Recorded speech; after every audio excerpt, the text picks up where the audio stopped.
So tonight I'm sitting here with Chris Seaver. Anybody who reads this, you probably are familiar with that name because I've reviewed a ton of his movies over the years since I've been doing this since '05. Actually, I did an interview with Chris about 7.5 years ago, which makes me feel kind of old to say that. Since we've done this before, I'm not going to ask him all the standard questions I usually ask. I'm going to go over a couple of the normal ones, and then we're going to get right into some of the newer stuff. So, first off, Chris, I just want to say thanks for taking some time. I know you're super busy with all the stuff you've got going on. No problem, man. Thank you. In the filmmaking process, I know when we talked before, you had told me that writing was your part that you really enjoyed. Is that still the best part of it for you? I don't think so. No? It is actually, I think, it's become my least favorite part. Really? For sure. Yeah, it's pressure. It's just pressure. I put a lot of pressure on myself, and there's there's probably no pressure from anybody else, like the audience or certainly the gang. But I think I put it upon myself to try to be at least as funny or, funnier than the last one. And it's getting hard. I don't know. I don't enjoy it as much. It's like pulling teeth now. Yeah. So, I'm writing this. Well, for example, the Phantom of the Grindhouse, I wrote it a week before we shot, and they didn't get it until a couple days before we shot, maybe a day. That's not how you should do this shit. And I had been sort of nursing it for months. I knew kind of what I wanted to do and this, that, and the other, but I don't know. That was a tough one for me. And this PIA, this Paranormal Investigation Agency TV show, we're a month out from shooting, and I don't have a page written. There's a breakdown. There's first 3 episodes sort of outline, but we shoot in a month, so, and it's not done. Hasn't even, I haven't even. I've got the first just the first page that says characters and shit like that, but I don't know.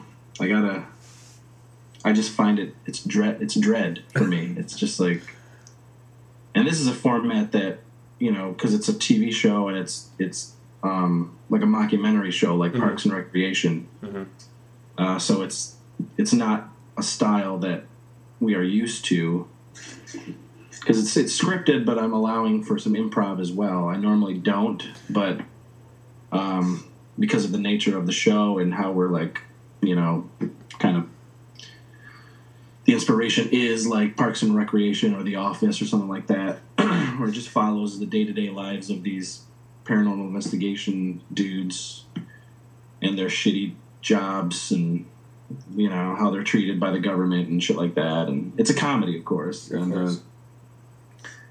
But it's 2 cameras going at the same time. There's no cuts other than the cut from that scene to another scene. Right. So it's different. Mm-hmm. So it has to be come at differently, and the people that I've assembled for it are people that I know that can pull off what is needed for this type of situation. So I don't know. It's all new, but I still have to make it funny. I still have to right. make it the characters believable, and at least that you want to care for some of them for sure in this show, especially if we want to keep it going. Mm-hmm. It is owned by Alternative Cinema, EI, whatever you want to call them, so they own the rights. But there's no guarantee that it's going to go anywhere after that first. The 3 episodes will make a movie. Mm-hmm. Just an introduction to the whole thing, and if it sucks, then we won't be doing it again. But if it works out, then I have to sustain these characters and make them, good for 10 episodes. So I'm ugh. I'm kind of freaking out about the whole thing, but I'll do it. I have to do it, and they will definitely get it well before we shoot because of the nature of the whole show and how it's they need to know beforehand how this is all going to go down, because we'll have 2 cameras going and there really won't be any cuts unless like somebody fucks up. So right. So it's going to be I was going to ask about that. So it's going to be somewhat improv, so you're actually going to give people a little bit of, because I know from talking with you before, your movies feel like there's a whole bunch of tomfoolery improv going on, but that's completely false. I mean, yeah, it's written in the script. Right. It's very rare that I will let somebody do something. I mean, we'll give it a try, and if it works, we'll use it, and if it doesn't, we fucking don't. But for the most part, while we're shooting, I will throw something out as we're doing it, and I'll add it, and they'll be like, "Really?" Yeah, just go with it, or someone will say something at the tail end of it, and, for the most part it sucks and I don't use it, but sometimes there are gems. But with this, I'm totally letting it, there will be a script, and I will, there will be lines and everything. It's just, I'm giving a little more leeway between what I write, on either side, so they can add some shit, or if they feel like they're fucking up what I wrote, let them just keep going with what they, what they're coming up with, and hopefully it works. Because again, the cameras are going to be wishing back and forth, and they're not going to be stopping. So we just got to get what we can get, I guess.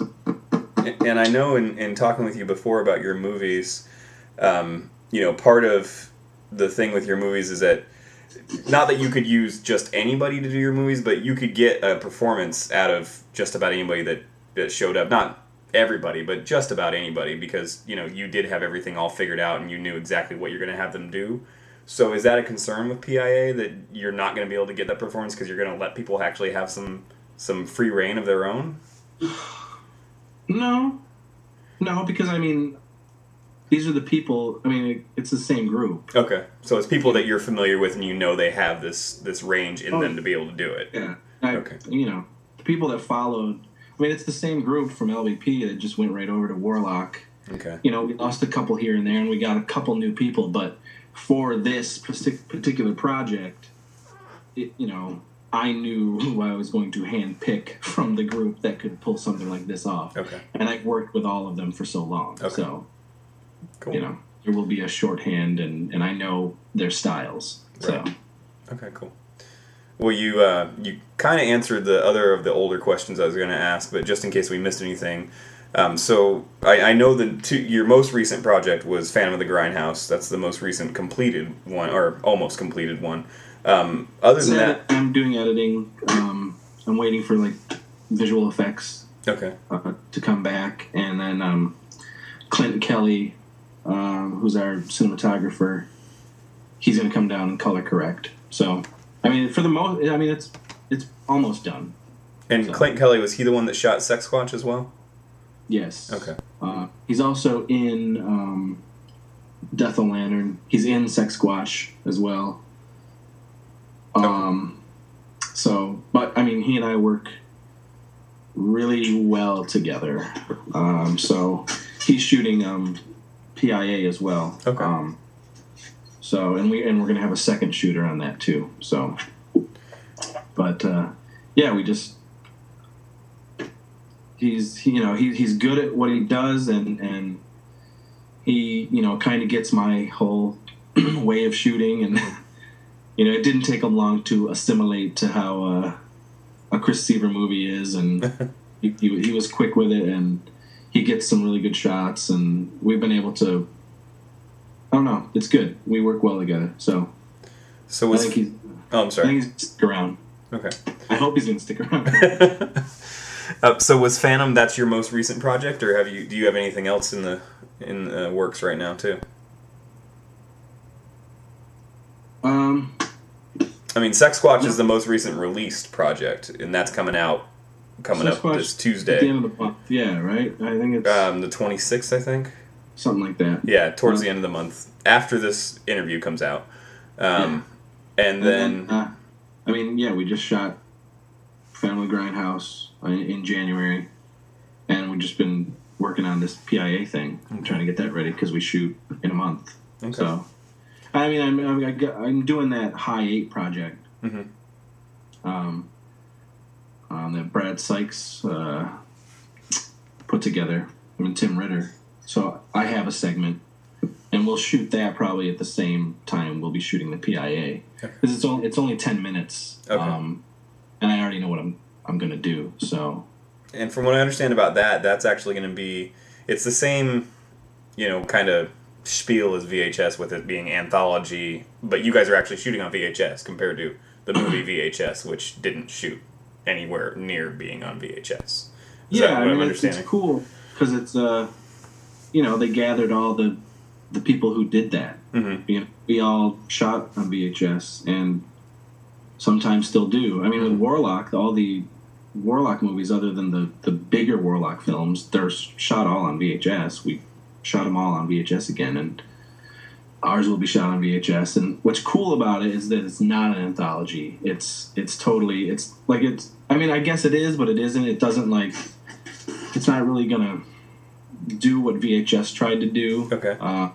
And it's certainly not found footage. Okay, good. Awesome. Thank you. And that was something Brad really, he was like, no found footage. It's bullshit. So good. Because that works so rarely. So it's, I mean, it's cool. It's every, it's every director's little short film. So I don't know. I'm excited. It's pretty rad, and I was honored to be asked. Certainly, because a lot of those people certainly inspired me. Mm-hmm. So that moves kind of well into the next question here. So what is the appeal of shot on video for you? Well,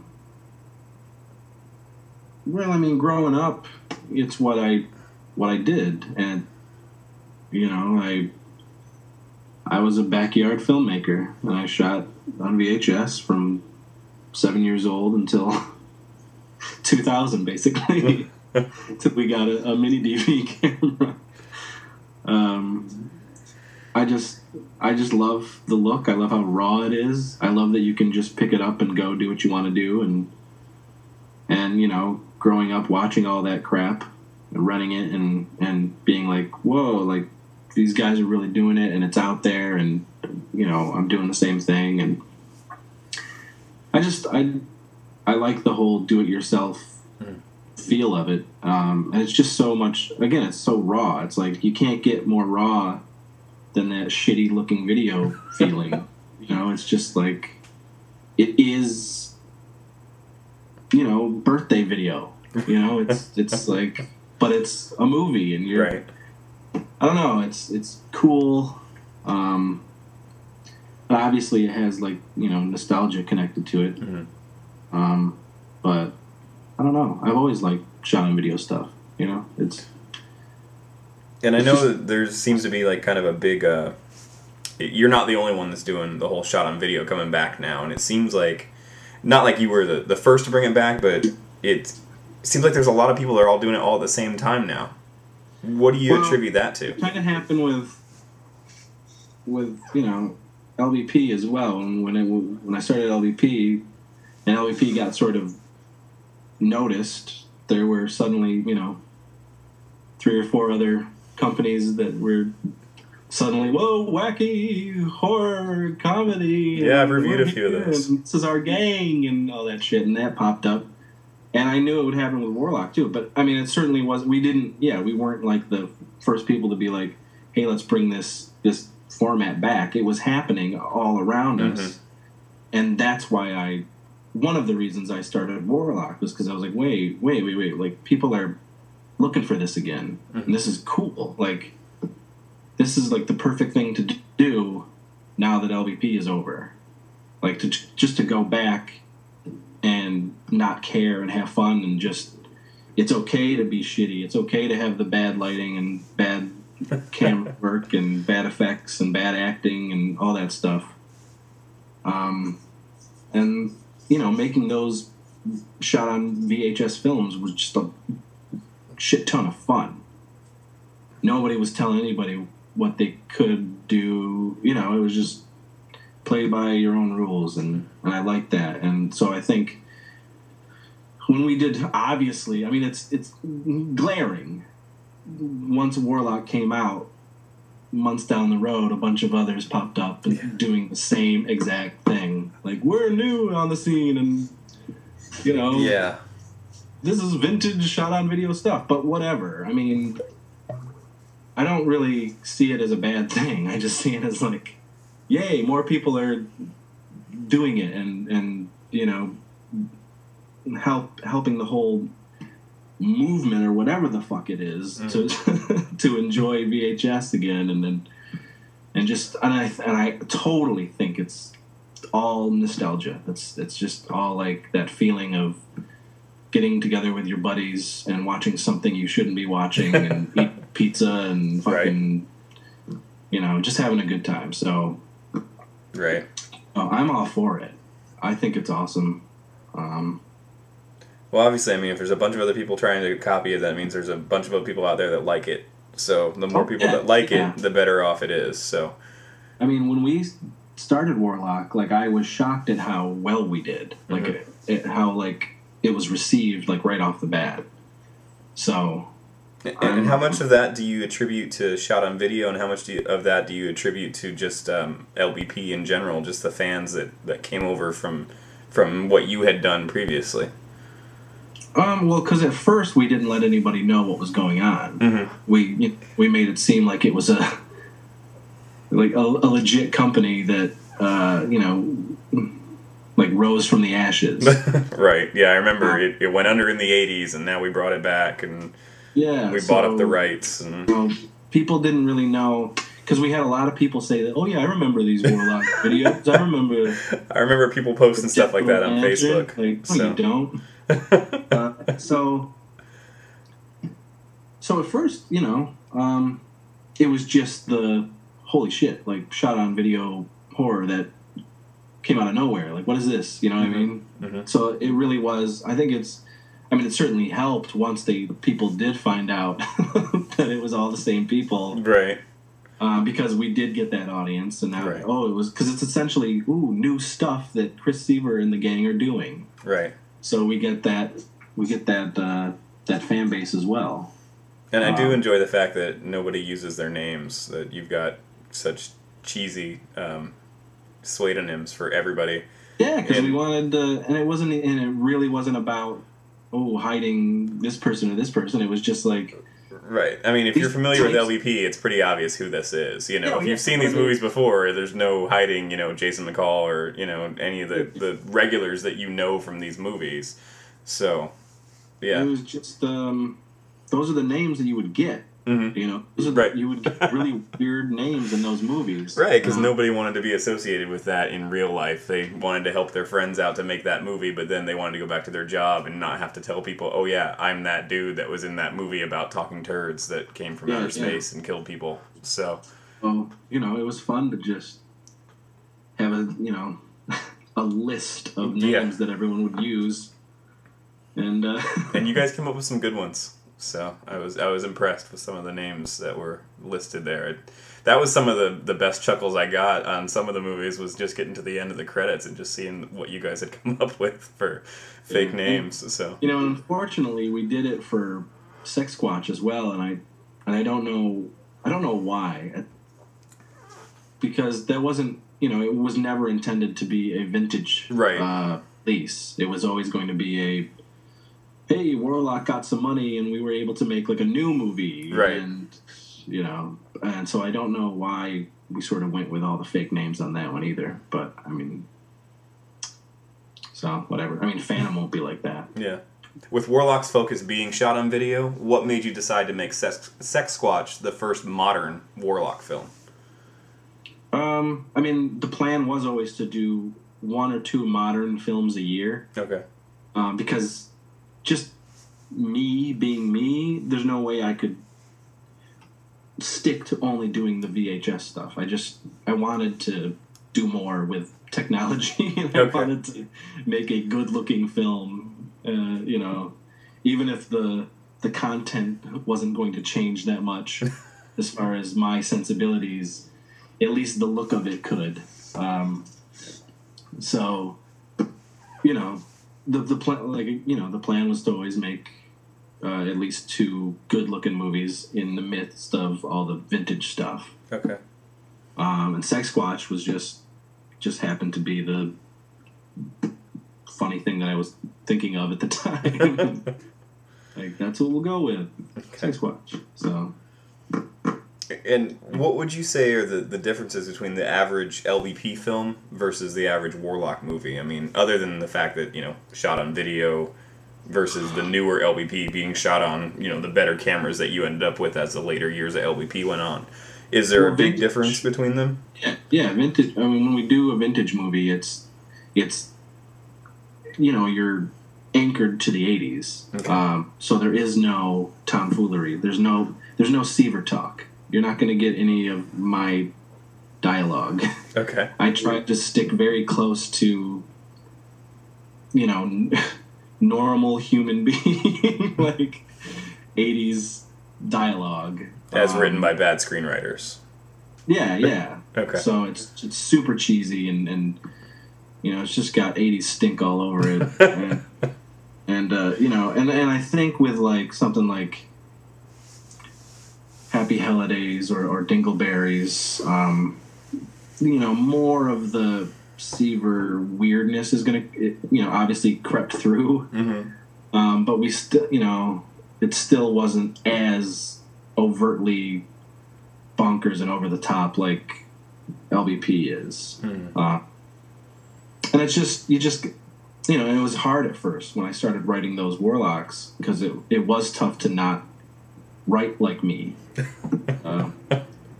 But I think we pulled it off, and certainly like with some of the other stuff we have coming up, you know, where we're sticking to that 80s vibe, and I think we have some good stuff planned, and you know, you can clearly, like, from say Diabecue or Death of Lantern or Sexsquatch, you can see this is Chris Seaver LVP and this is Chris Seaver Warlock. So I mean, there is that distinction. It's reined in. Yeah. It's like a PG version of me.